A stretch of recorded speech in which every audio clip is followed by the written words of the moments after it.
औज़ुबिल्लाहिमिनश्शैतानिर्रजीम बिस्मिल्लाहिर्रहमानिर्रहीम।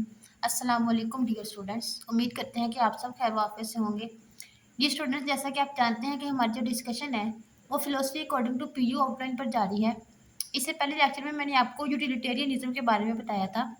आज हम एथिकल थ्योरीज़ में से उसकी तीसरी थ्योरी को डिस्कस करेंगे, जिसका नाम है डिओन्टोलॉजी। इसको ड्यूटी बेस्ड थ्योरी भी कहते हैं।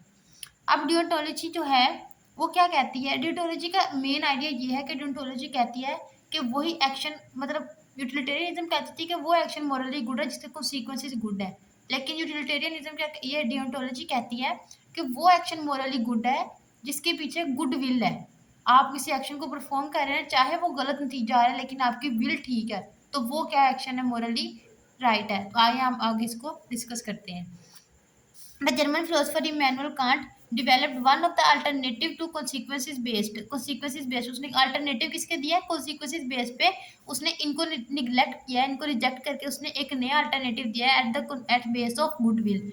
Moral thinking, Kant moral theory is often referred as deontology। इसको deontology भी कहते हैं। It is the ethical theory focused on duty and rules, asserting that the morality of an action depends on whether it adheres to a rule or duty, not its consequences। मतलब it's adhere to rule and duty, rule और duty पे depend करती है, not depend on consequences, उसके नतीजे पे depend नहीं करती। Can't reject the idea that morally good actions always lead to good consequences।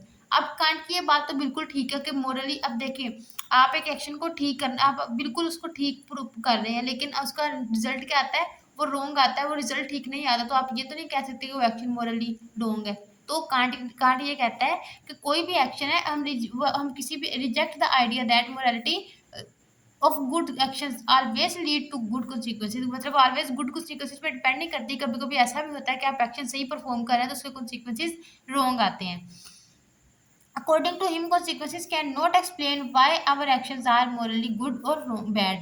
मतलब consequences ये नहीं, ये वो कहता है कि वो ये डिफाइन नहीं करते कि एक्शंस आर मोरली गुड और रॉन्ग। consequences ये डिसाइड नहीं करते, लेकिन ऐसा भी तो हो सकता है ना, हम एक्शन सही परफॉर्म कर रहे हैं, उसके नतीजे गलत आ रहे हैं। एक्सप्लेनेशन, आइए इसको एग्जाम्पल के जरिए इलस्ट्रेट करते हैं। Consider an example of the clarify Kant position. Suppose Fatima is a student, मतलब फर्स्ट करें कोई भी फातिमा स्टूडेंट है of a college who is a bit short of money on money. मतलब उसके आजकल उसके पास शॉर्ट ऑफ मनी है। She thinks that if she go to home and at weekend, अगर वो सोचती है कि अगर वो वीकेंड पे अपने घर जाएगी तो उसकी मामा मीन्स उसको देख के उसकी जो मदर है उसको देख के सरप्राइज होंगी। अगर वो सरप्राइज होंगी तो वो उसके बदले में उसको मनी देंगे। अब क्लारा ये उस फातिमा का ये एक्शन है।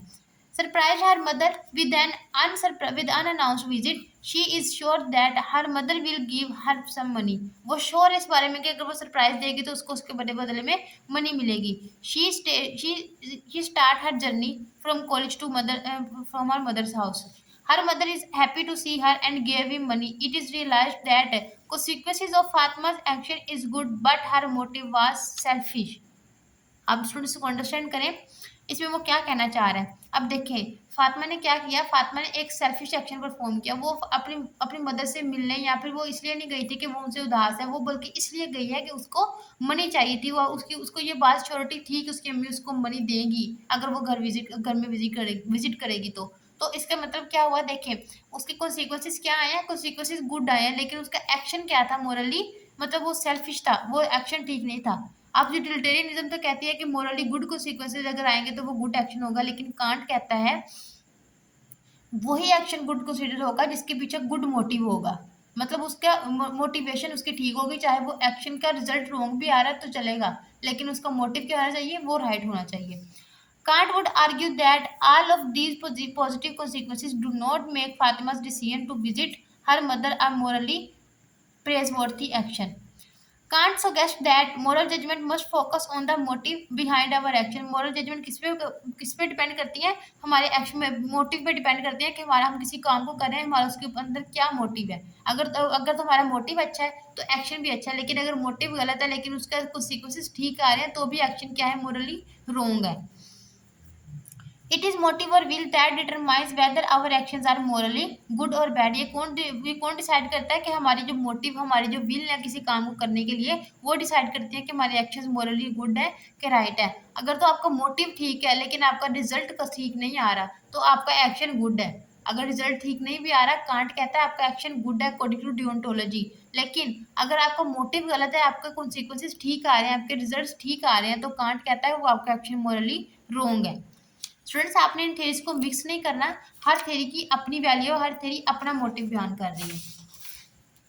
आगे वो क्या कहते हैं, कांट ने भी लिखा है, there is no possibility of thinking anything at all in the world or even out of it which can be regarded as good without qualification।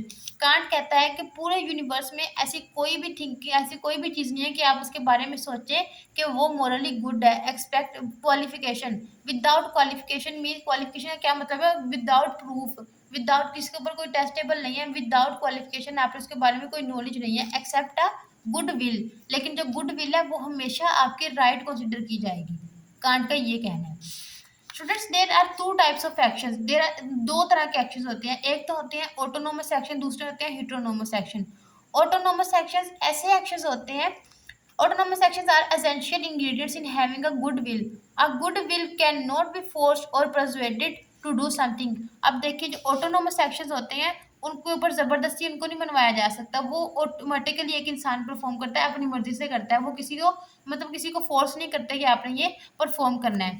On the other hand, heteronomous actions are that actions that are moved by forces like commands, desires or legal responsibilities।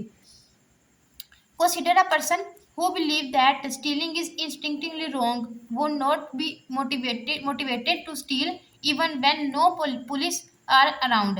अब देखें, एक इंसान है वो सोचता है कि चोरी करना गुनाह है, मतलब चोरी करना गुनाह है, उसके ये मोरली रोंग है। तो अगर अगर तो ऑटोनोमस एक्शन क्या कहते हैं कि उसके इर्द गिर्द चाहे जितनी भी मतलब पॉसिबिलिटीज हो, कोई पुलिस अराउंड ना हो, मतलब उसे किसी चीज का डर भी ना हो, लेकिन वो इंसान क्या करेगा, मोरली रोंग एक्शन परफॉर्म नहीं करेगा। A person who is motivated by a good will is motivated to do good all possible situation since a good will is categorical and universalizable। a good will क्या होती है, universalizable होती है, सबके लिए applicable होती है। categorical imperative is the idea stating that we should evaluate our motives by testing whether they have the right form and can be universalized। अब कांट कहता है कि यूनिवर्सलाइज, हमें अपने अपने आइडियाज को यूनिवर्सलाइज करना चाहिए। मीन्स कि हमें ये देखना चाहिए कि हमारा मोटिव क्या है, मतलब एक्शन किस पे डिपेंड करता है, आपके मोटिव पे डिपेंड करता है, आप किस एक्शन को किस मोटिव के साथ परफॉर्म कर रहे हैं। आगे आते हैं स्टूडेंट्स एडवांटेजेस ऑफ डियोंटोलॉजी। अब डियोंटोलॉजी के क्या क्या एडवांटेज है। Kant moral theory has many advantages. First, deontology ethics tells us that we have a number of strict duties. We must tell the truth, मतलब हमें सच बोलना चाहिए। We must develop our talents, हमें अपने टैलेंट को develop करना चाहिए। And we have to give the charity, हमें गरीबों में खैरात देनी चाहिए। Second, Kant's theory of ethics shows us that human beings have infinite worth. Human being की एक बहुत बहुत कीमत है ह्यूमन बींग्स की। According to Kant, we must respect the autonomy of the other in all situation. हमें दूसरों के राइट्स का ख्याल रखना चाहिए। We all are born with the fundamental rights. हर इंसान अपने फंडामेंटल राइट्स के साथ पैदा किया गया है, उसके राइट्स अपने उसको एक बाय बोर्न बहुत सारे राइट्स दिए गए हैं जो कि कोई भी उससे ले नहीं सकता। अब देखें, अब एडवांटेजेस तो कांट के बता दिए, लेकिन अब उसकी थ्योरी में क्या है, एक प्रॉब्लम भी है। वो प्रॉब्लम क्या है, problem with Kantian ethics. Can't ethics face problems like rigid duty, forced rule, its neglect the emotions and consequences। अब ये क्या करती है, consequences पे डिपेंड नहीं करती है, ये डिपेंड किस पे करती है, आपके मोटिव पे डिपेंड करती है, आपकी विल पे डिपेंड करती है, मतलब आपके इमोशंस को भी निगलेक्ट करती है। Can't absolute rules like never lie can lead to morally bad outcomes in extreme situation। इसका क्या मतलब है स्टूडेंट्स, देखें, अब एक इंसान है, उसने कोई गलत काम नहीं किया, लेकिन फिर भी कोई उसको मारना चाह रहा है। अगर आप झूठ बोल के आप उसकी जान बचाते हैं तो ये क्या आप मोरली गुड एक्शन परफॉर्म करते हैं? बिल्कुल आप मोरली गुड एक्शन परफॉर्म करते हैं, क्योंकि वो बेकसूर है। लेकिन कांट तो कहता है कि आपने झूठ बोलना ही नहीं है, डू नॉट टेल अ लाई। वो मतलब यूनिवर्सल यूनिवर्सल रूल देता है कि आपने झूठ नहीं बोलना, प्रॉब्लम आ रही है इसमें कांट में, क्या इसकी थ्योरी में क्या प्रॉब्लम आ रही है कि वो हमें कहता है झूठ नहीं बोलना, लेकिन ये क्या, this can lead to morally bad outcomes in extreme situation. Extreme situation ये सिचुएशन है कि अगर आपने किसी की जान बचानी है, अब वो बेकसूर है, तो आपको उसके लिए झूठ बोलना पड़ता है। तो आप उसके लिए अगर झूठ बोलेंगे तो वो तो मोरली गुड होगा, लेकिन कांट क्या कहता है कि आपने झूठ बोलना ही नहीं है, तो ये इसमें प्रॉब्लम क्रिएट करता है।